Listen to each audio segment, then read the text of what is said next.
राजा अनुभव सिंह अपने राज्य में बैठे हुए थे।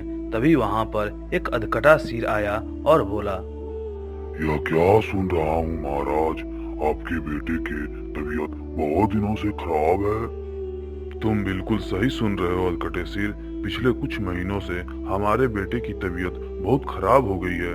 उसका हालात दिन प्रतिदिन बिगड़ता जा रहा है। अगर महाराज अगर ऐसी बात थी तो आपने हमें पहले इस बात से अवगत क्यों नहीं कराया?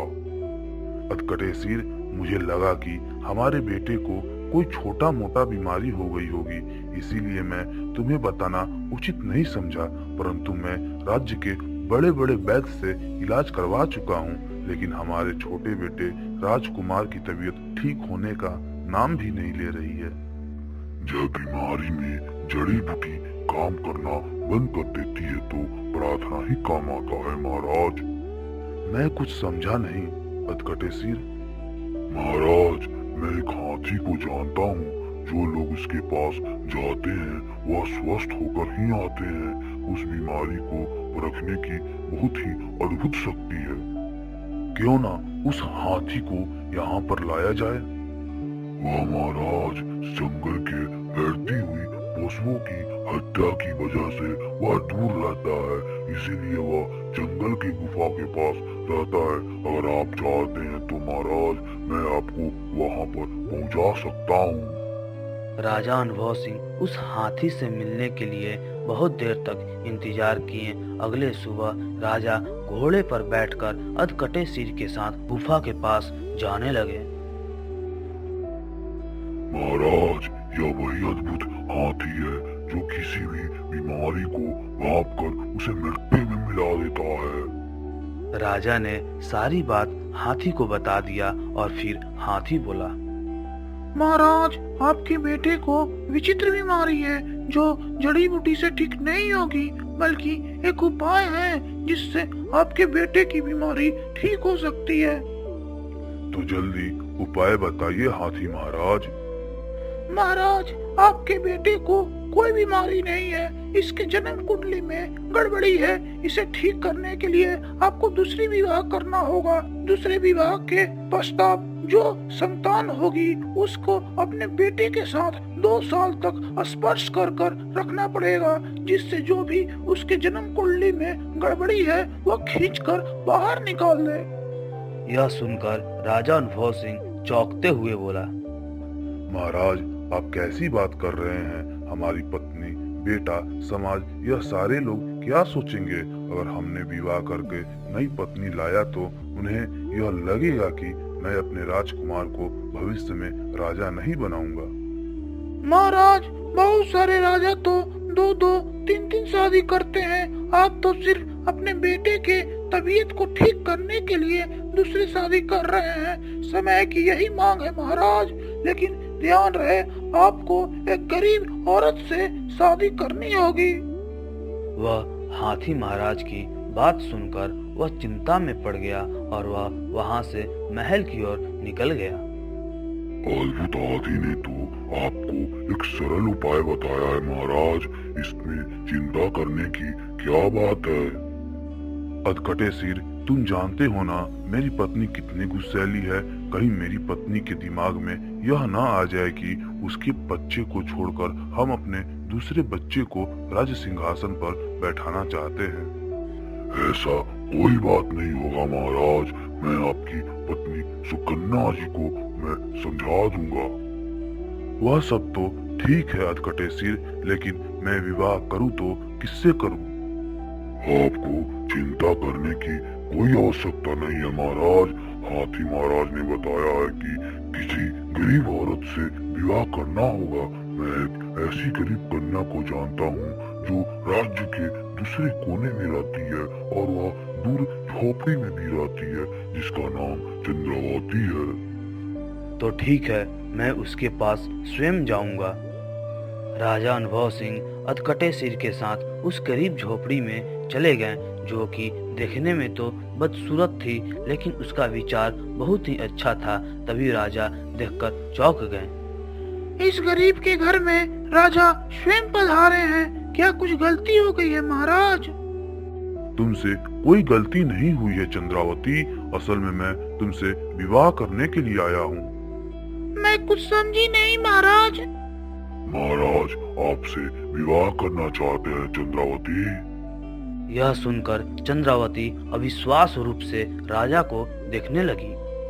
तुम अनाथ हो, अगर तुम्हारा राजा से विवाह हो गया तो तुम्हारा पति मिल जाएगा और एक जीवन में रानी की तरह तुम जिंदगी को व्यतीत करोगी।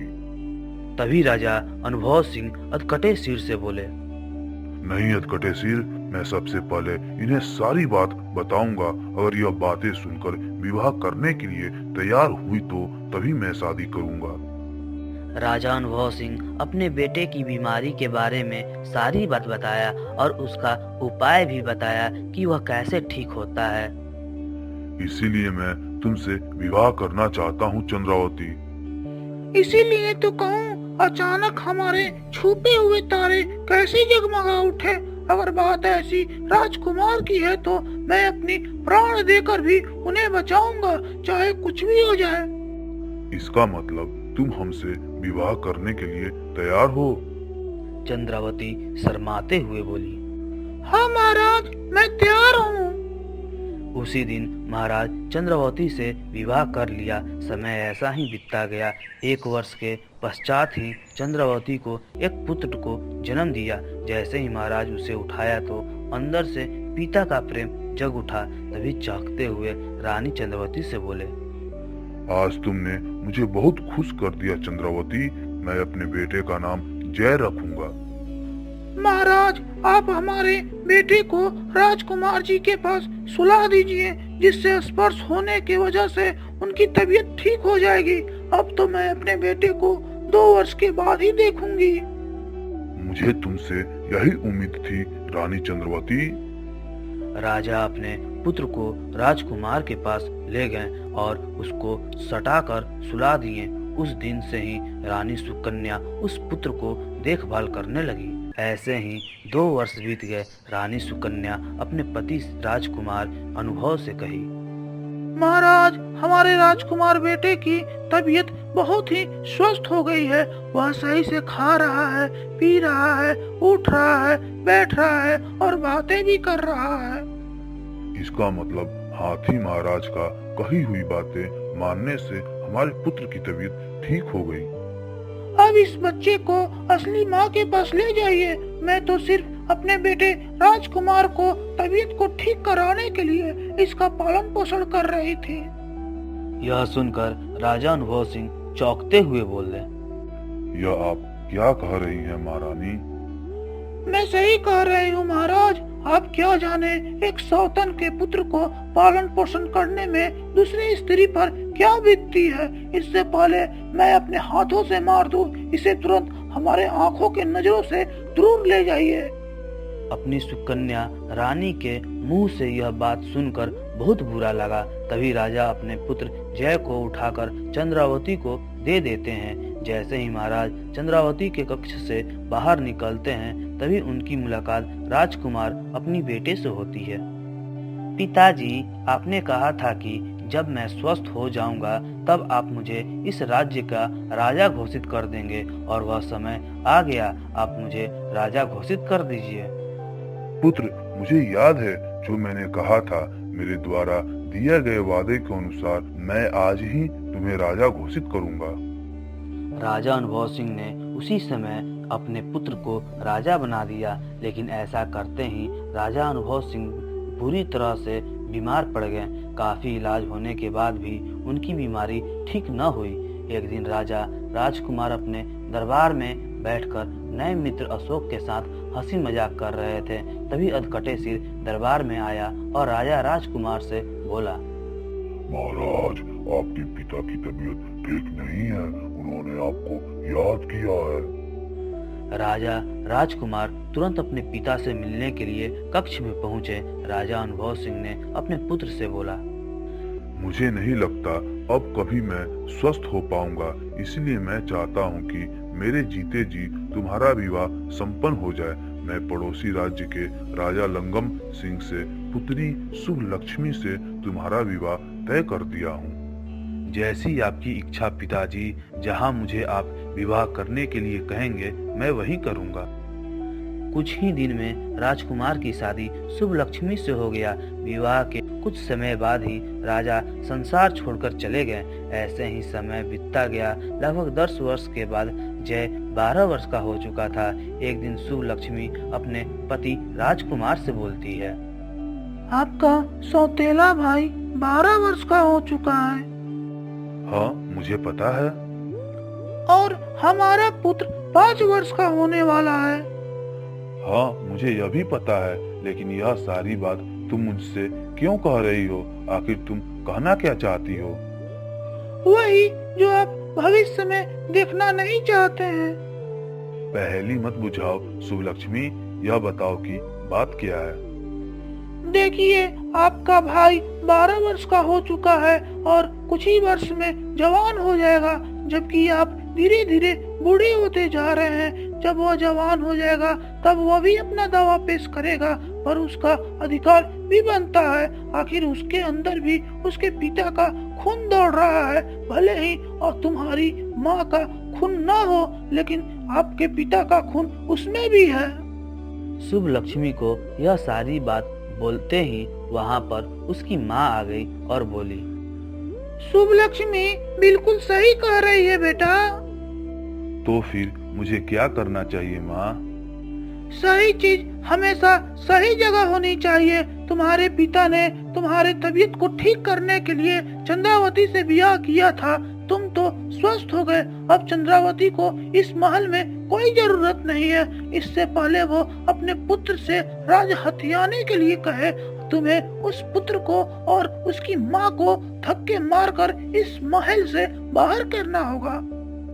अपनी पत्नी और माँ के बातों को सुनकर बोला, आप सही कह रही हैं माँ, आज ही मैं उन दोनों को धक्के मारकर इस राज्य से निकाल दूंगा। राजा राजकुमार ने ऐसा ही किया। अपने सौतेली माँ और अपने भाई को धक्के मारकर बाहर निकाल दिया। तभी चंद्रावती राजा से बोलती है, ऐसा अन्याय मत कीजिए महाराज। मैं अपने पुत्र को लेकर कहाँ जाऊंगी? वैसे भी हमारे पुत्र कुछ दिनों से बहुत ज्यादा बीमार है। तुम कहीं पर भटको, लेकिन एक बात ध्यान रखना, अगर तुम दोनों इस राज्य में नजर आए तो उसी समय तुम दोनों की हत्या करा दूंगा। यह हमारा आदेश है। तभी वहाँ पर अधकटा सिर आया और बोला, ऐसा अन्याय मत कीजिए महाराज, यह आप क्या कर रहे हैं? अधकटे सिर, अपने हद में रहो। जानते हो ना, तुम राजा के बातों को उल्लंघन करने वालों को भी गद्दार घोषित कर दिया जाता है। इससे पहले मैं तुम्हें गद्दार घोषित कर दूं और इस माँ और बेटों के साथ भटकने के लिए मजबूर कर दूं। यहाँ से तुम जल्दी चले जाओ।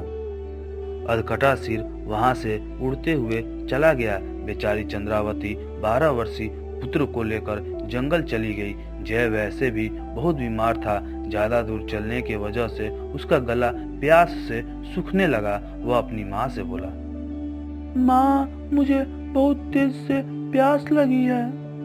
चिंता मत करो बेटा, यहाँ पर आसपास तालाब जरूर होगा।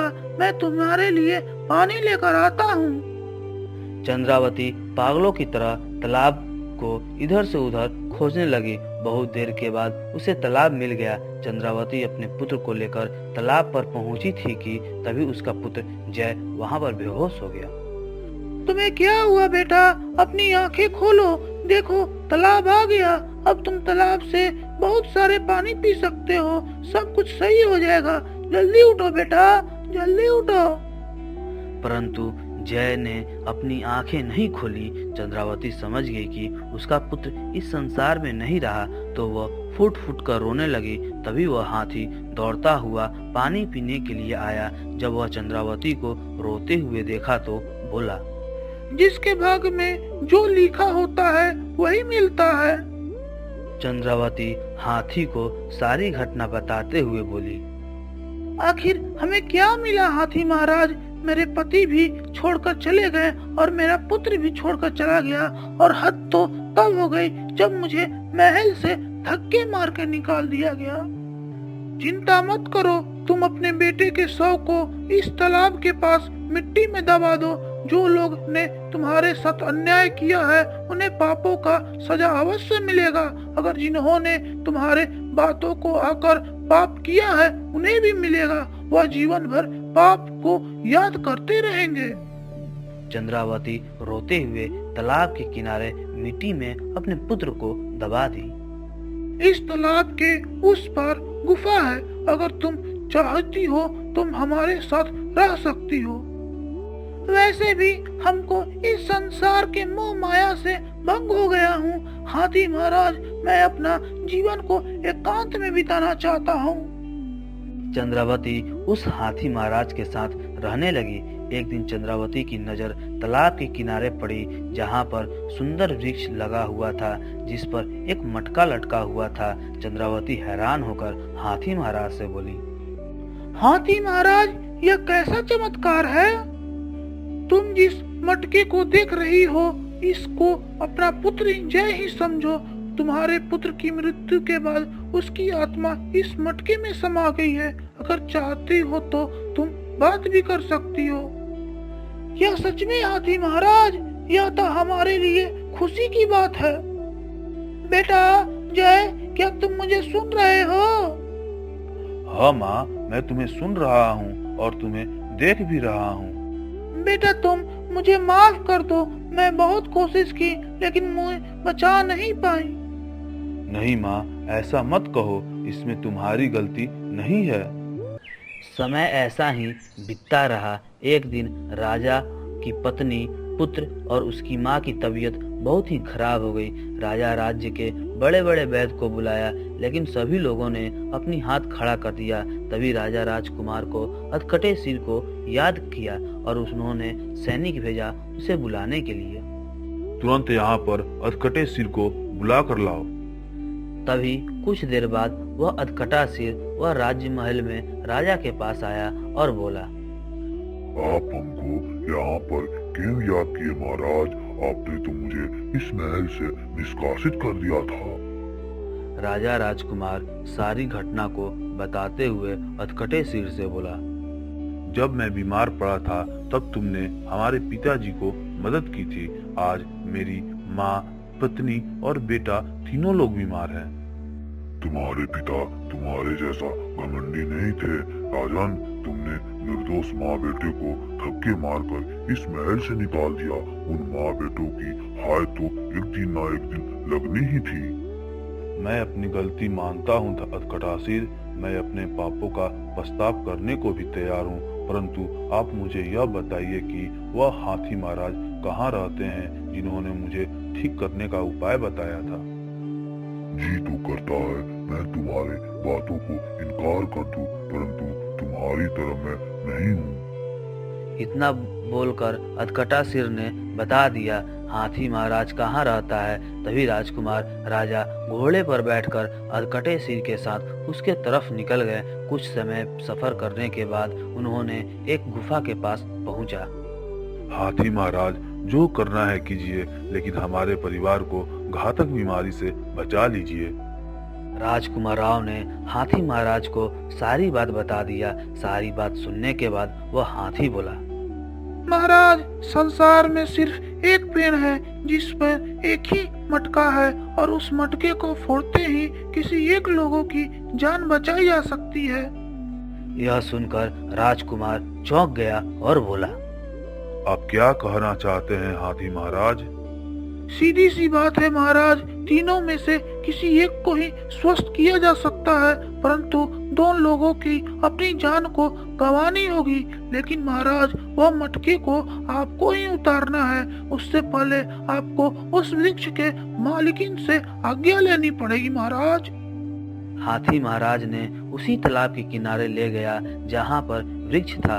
तभी रानी चंद्रावती को देखते हुए बोला, अरे यह तो हमारी माँ है जो रानी चंद्रावती हैं, जिन्हें मैं अपमानित कर बाहर निकाल दिया था।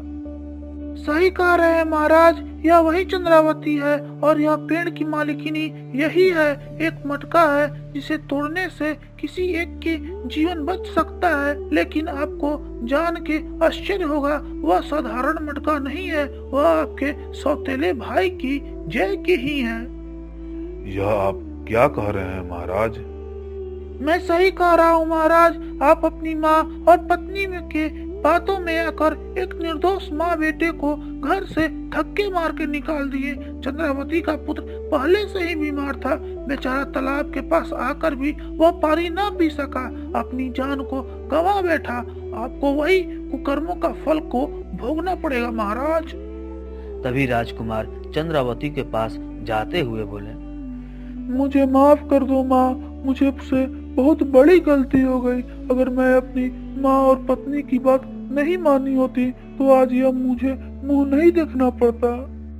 तभी वह सारे घटना बताते हुए अपनी माँ चंद्रावती से बोला, मुझे इस फल को तोड़ने का स्वीकृति दे दो माँ। इसी मटके से एक परिवार में किसी एक लोगों को जीवन मिल सकती है। राजा राजकुमार की बात सुनकर वह पेड़ पर लटके हुए मटके को देखी। माँ, तुम मटके को तोड़ने का इजाजत दे दो। आज मेरा भाई मुसीबत में है और मैं उसकी मदद के बिना नहीं रह सकता। पर बेटा तुम उसकी चिंता मत करो माँ, यह मटका जैसे ही वो हमारा भाई लेगा, इसका आत्मा निकलकर मेरे पेड़ के तनों में समा जाएगा।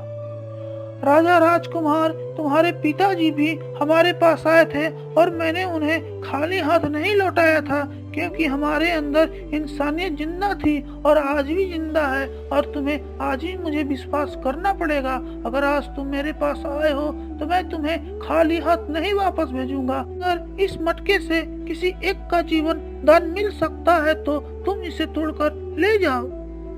राजा राजकुमार ने उस मटके को ले लिया और रोते हुए माँ से बोला, आप ही मुझे बताइए माँ, इस मटके को मैं किसके सामने तोड़ूं जिससे किसी एक की जीवन हमारी दान के रूप में मिल जाए।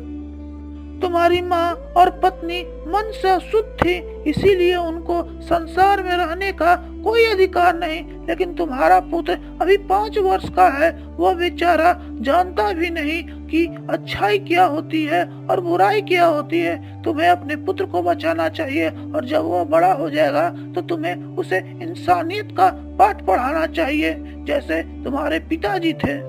राजा राजकुमार नम्न आंखों से वहां से चला गया और उस मटके को ले जाकर पुत्र के सामने तोड़ दिया, जिसके वजह से उसका पुत्र स्वस्थ हो गया। लेकिन उसकी माँ और पत्नी दोनों इस संसार को छोड़कर चली गई।